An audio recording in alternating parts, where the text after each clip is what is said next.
I'm up here with Josh Mays. You can't see him right now, but we're up here in the youth center. Many of you have been up here, and maybe some of you haven't been up here, but I want you to have a chance to kind of see a different part of the building.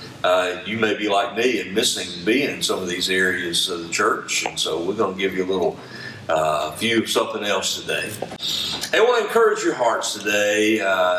One of my favorite preachers from the 1800s was a guy named Charles Spurgeon. And Spurgeon said this, I think it's helpful.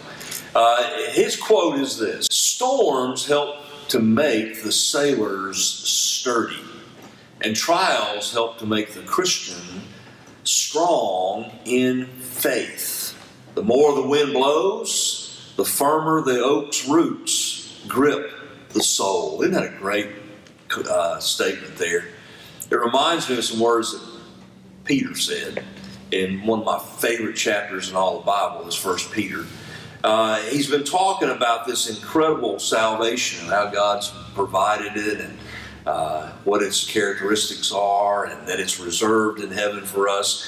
And then he ends talking about our salvation with verse 6, and he says, "In this you greatly rejoice, even though now for a little while, if necessary, you have been distressed by various trials." And then he goes on to explain why those are important. "So that the proof of your faith, being more precious than gold, which is perishable, even though tested by fire, may be found to result in praise and glory and honor at the revelation of Jesus Christ." Let me encourage us to endure until the end. That's a beautiful sound, isn't it? The end. I kind of like that. This too shall pass. May the Lord find us, as Peter said here, greatly rejoicing in our salvation and enduring even these various trials. Trial that all of us are dealing with right now, obviously, is the impact that the COVID-19 is having.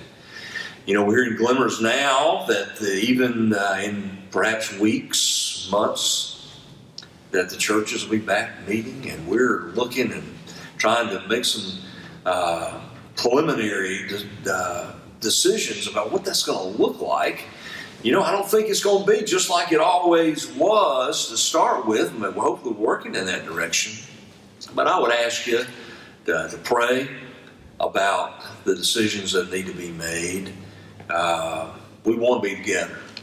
We want to endure this trial that we're going through right now in a rejoicing way, realizing that in some way our God is going to use this for good purposes. But we want to honor Him, and we also want to take care of our people. So we're going to be making some calls and decisions in days to come that's going to impact all of us.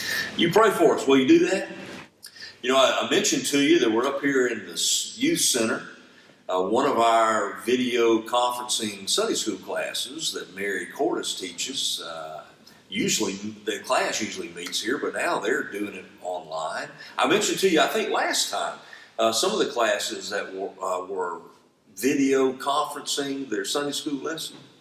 It's hard for me to say that.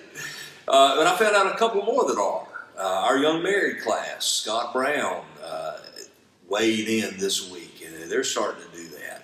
And Linda Woodley's class, a women's class, is doing that, along with the other classes. So listen, if you aren't involved in a Sunday school class, or if your class right now is not doing the video conferencing, call the office. We'll get you hooked up to one of these classes, and you can enjoy that Sunday school lesson along with them in the comfort of your home.